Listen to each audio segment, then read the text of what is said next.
Hi friends, ఇవాల్టి వీడియోలో మటన్తో ఒక మంచి రెసిపీ చేసుకుందాము. దానికైతే ముందుగా బోన్లెస్ మటన్ కానీ కీమా కానీ తీసుకోండి. నేను ఇక్కడ 300 గ్రాముల బోన్లెస్ మటన్ని మిక్సీ జార్లో మెత్తగా పేస్ట్ చేసుకున్నాను. ఇలా చేసుకోవడం వల్ల తొందరగా ఉడికిపోతుంది, సాఫ్ట్గా ఉంటుంది. అలానే మరొక జార్లో కొద్దిగా పచ్చిమిర్చి కారంకి తగ్గట్టుగా, అలానే కొద్దిగా కొత్తిమీర వేసి కొద్దిగా గ్రైండ్ చేసుకున్నాక ఉల్లిపాయ వేసి కచ్చా పచ్చగా గ్రైండ్ చేసి వేసుకొని, తర్వాత దానిలోకి ఇక్కడ చూపించిన మసాలాలతో పాటుగా కొద్దిగా బటర్ వేసుకుంటే మటన్ అనేది చాలా సాఫ్ట్గా ఉడుకుతుందండి.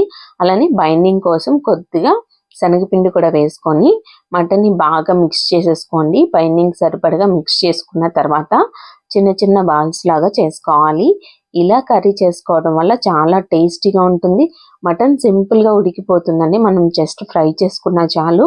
ముసలి వాళ్ళకి కానీ చిన్నపిల్లలకు కానీ ఎవరైనా మటన్ తినాలనుకుంటే ఇలా చేసి పెట్టండి, చాలా ఇష్టంగా తింటారు. బటర్ వేసుకోవడం వల్ల లోపల వైపు సాఫ్ట్గా ఉడికి చాలా బాగుంటుంది.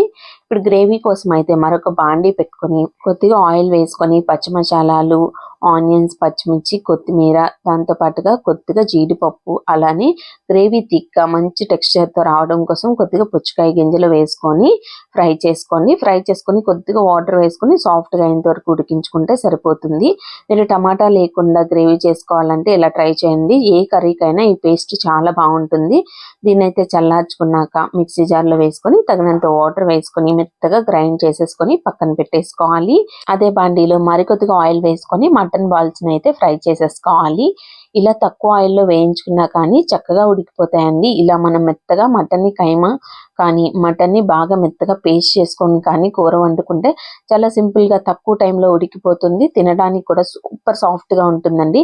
ముసలి వాళ్ళైనా ఈజీగా తినగలుగుతారు. మటన్ బాల్స్ని అయితే ఫ్రై చేసేసుకొని పక్కన పెట్టేసుకోండి.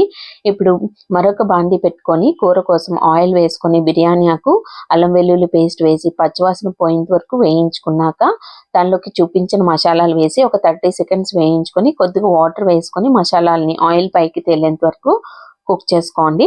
తర్వాత దానిలోకి మనం పేస్ట్ చేసి పెట్టుకున్నది వేసేసుకొని కొద్దిగా ఉప్పు యాడ్ చేసుకొని లో టు మీడియం ఫ్లేమ్లో ఆయిల్ సపరేట్ అయినంత వరకు కుక్ చేసుకోవాలి. మూత పెట్టుకొని కుక్ చేసుకున్నాక కూర కమ్మదనం కోసం ఒక 2 టేబుల్ స్పూన్ల చిలికిన పెరుగును యాడ్ చేసుకోండి. యాడ్ చేసుకొని తగినంత వాటర్, గ్రేవీకి తగ్గట్టు వాటర్ కూడా వేసేసుకొని ఒకసారి బాగా మిక్స్ చేసుకొని మూత పెట్టుకొని కొద్దిగా ఉడుకుతున్నప్పుడు దానిలోకి మనం వేయించి పెట్టుకున్న మటన్ బాల్స్ని వేసుకోవాలి. ఇలా గ్రేవీ అనేది కుతకుతలాడుతున్నప్పుడు మటన్ బాల్స్ని వేసేసుకొని మూత పెట్టుకొని లో టు మీడియం ఫ్లేమ్లో గ్రేవీ కొద్దిగా సెమీ థిక్గా ఉండి ఆయిల్ పైకి తేలుతున్నప్పుడు పైన కొద్దిగా డ్రై రోస్ట్ చేసుకున్న కసూరి మేతి, కొత్తిమీర వేసుకొని స్టవ్ ఆఫ్ చేసుకొని దించేసుకోవడమే. Flavoured rice, plain biryani, chapati, dosa, idli దేనితో అయినా చాలా బాగుంటుందండి. ఇప్పుడైతే 40 years తర్వాత అందరూ మజిల్ లాస్ అవుతున్నారు. డాక్టర్స్ అయితే ఖచ్చితంగా నాన్ వెజ్ ప్రియులు అయితే మటన్ తినమని సజెస్ట్ చేస్తున్నారు. కానీ చాలా మందికి మటన్ అంటే అస్సలు నచ్చదండి, గట్టిగా ఉంటుందని. కానీ ఇలా ట్రై చేయండి, చాలా బాగుంటుంది. ఇలా బాల్స్ చేసుకుని మీరు కర్రీ లాగా నార్మల్ గా కూడా ప్రిపేర్ చేసుకోవచ్చు. తక్కువ టైంలో అయిపోతుంది, చాలా సాఫ్ట్ గా ఉంటుంది. పెద్దవాళ్ళు, పిల్లలు ఎవరైనా చక్కగా తినొచ్చు. మరి మీకు నచ్చితే తప్పక ట్రై చేసాక నచ్చితే లైక్ చేసి షేర్ చేసి సబ్స్క్రైబ్ చేసుకోండి.